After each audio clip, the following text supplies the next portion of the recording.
welcome to the PowerMax Mini Challenges penultimate round, here where it all started a few months ago at Donington Park. With 5 races still left to run, the 2015 championship title fight is well and truly on. Let's go racing.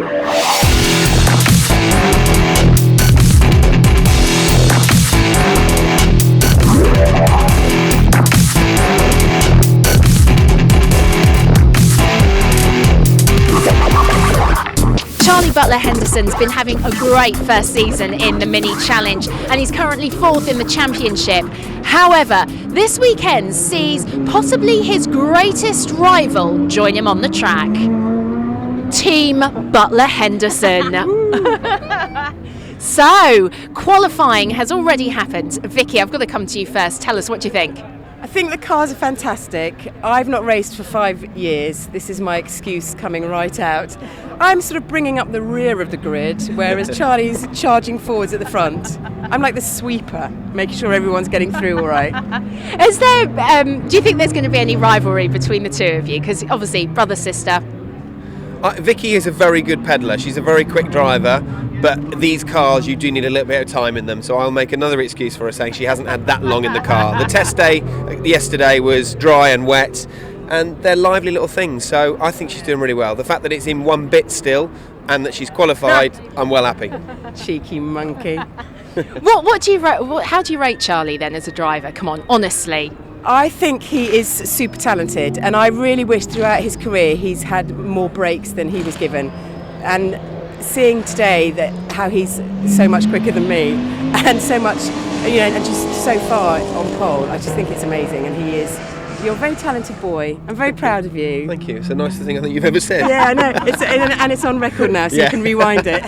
So, what do you think of the F56? They are a right bundle of frantic energy that you need to harness, and I haven't quite got to the bottom of it yet, but I know Charlie says that you almost need to have an accident at every corner to know that you're going quickly. I'm not quite. I don't really think that I want to experience that this weekend. I'm just having a lot of fun. They're great. They're a really good giggle to drive. Well, Charlie Butler-Henderson is on pole position. His sister slightly further back. She's got a bit of catching up to do, but let's get this race underway.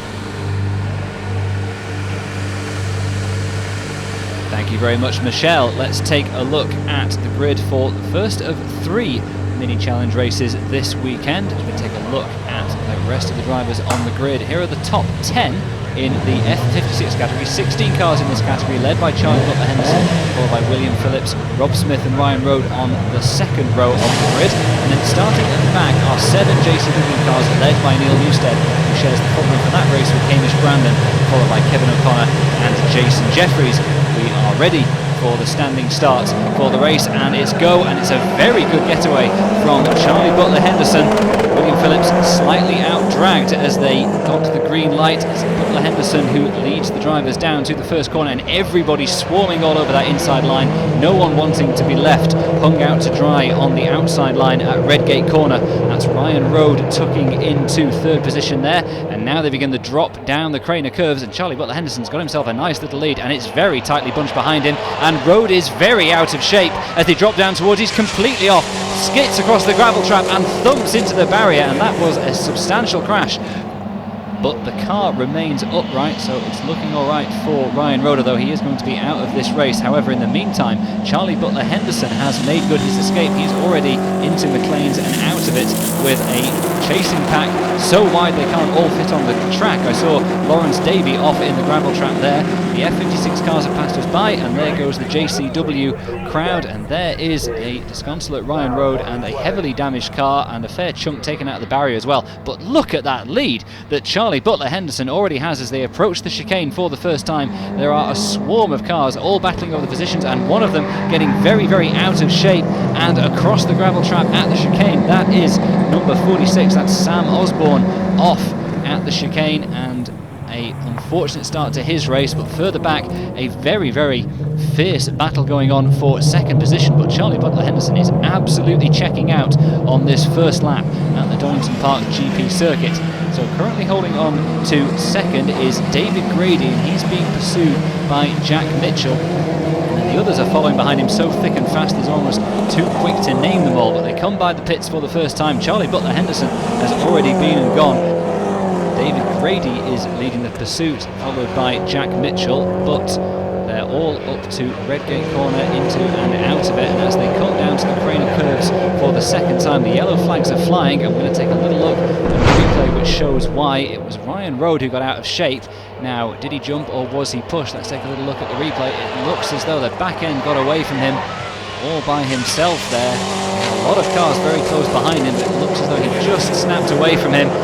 That was a substantial hit with the barrier. He'll be feeling that for a few days afterwards, but glad to see him get out of the car unaided. Now the battle for second place is getting very tasty indeed. Jack Mitchell all over the back of David Grady as they accelerate out of McLean's. Mitchell having a little bit of a look as they head towards Coppice, but Grady will not be enticed off his racing line. Burst of flame from the back of Mitchell's car as he chases Grady onto the back straight, heading towards the chicane. This is one of the better overtaking opportunities. They can tuck up, they can get a little bit of a slipstream, they can try and make a late move on the brakes, and is that what Jack Mitchell is thinking of? He holds his place for the time being, tries to get a better exit from the chicane than David Grady as they head now down towards the Adelaide hairpin. This very square, it's almost like a double apex 90-degree right-hander, and Jack Mitchell fancies a big move down the inside. He claims the early apex, and is he able to tuck the car up tight enough for the exit? He certainly is. That was an absolutely textbook overtaking move at the Adelaide hairpin by Jack Mitchell. Move him up into second place ahead of David Grady. A puff of tyre smoke though as he tackles the left-handed hairpin, which brings the field back to the start-finish line, but it's not a problem for Jack Mitchell for now.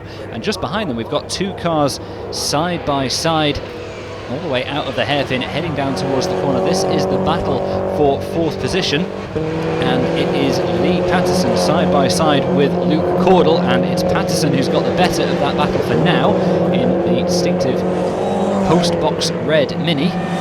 We take a little look further back at what's going on in the battle for the lead in the JCW clash. We've got Hamish Brandon leading, and close behind him Kevin O'Connor in the blue Mini trying to look around the outside, and really super late on the brakes there. Hamish Brandon's car squirming around as they went down into Redgate Corner. Brandon holds on to his lead for now, but he's getting a lot of attention from Kevin O'Connor, and also one of the F56 cars that's making its way back through the field.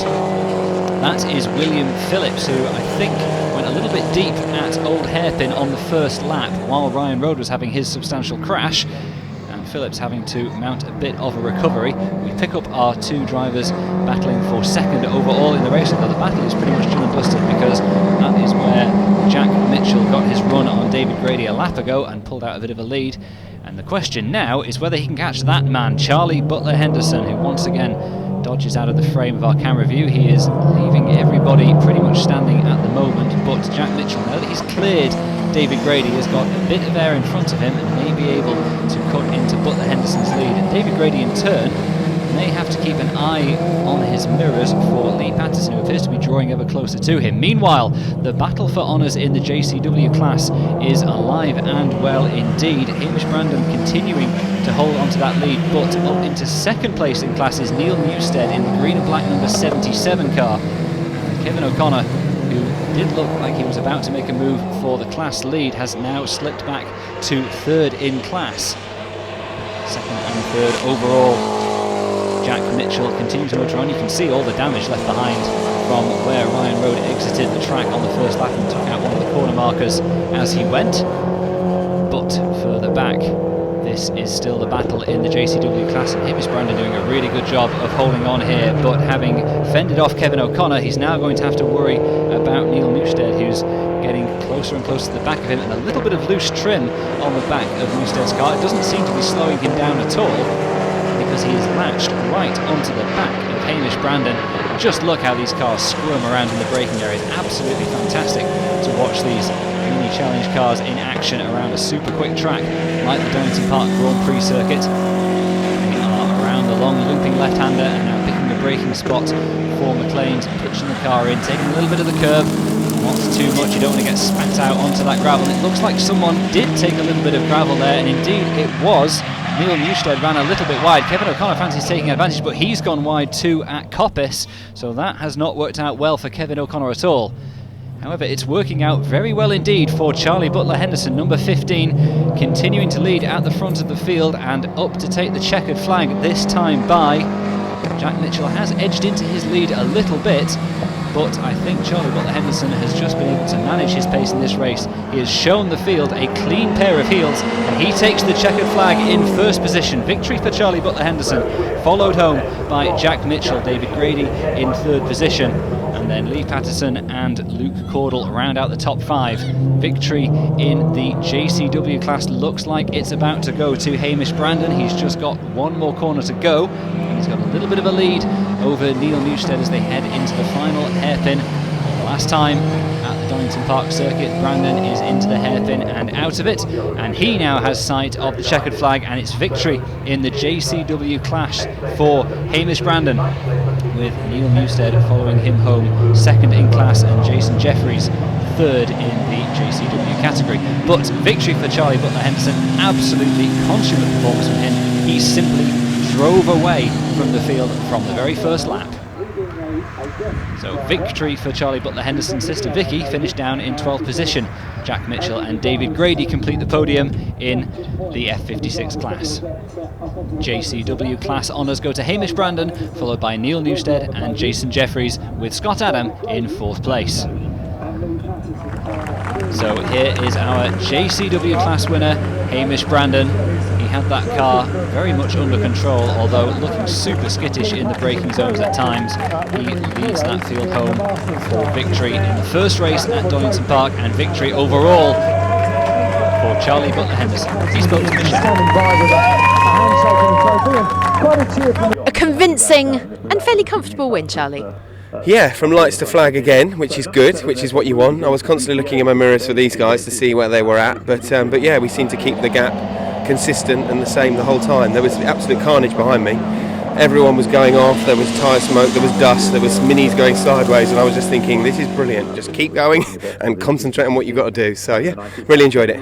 Hamish, you already had a win at Donington when we were here, well, first time for the season, so you must be pretty chuffed. Yeah, it was a win in the race 3, so I was quite keen to come back and try and win the first one this time as well, so really happy to take a win. Plenty of drama, but some convincing wins for Hamish Brandon and Charlie Butler Henderson. We'll be back with some Cooper class action for you after the break.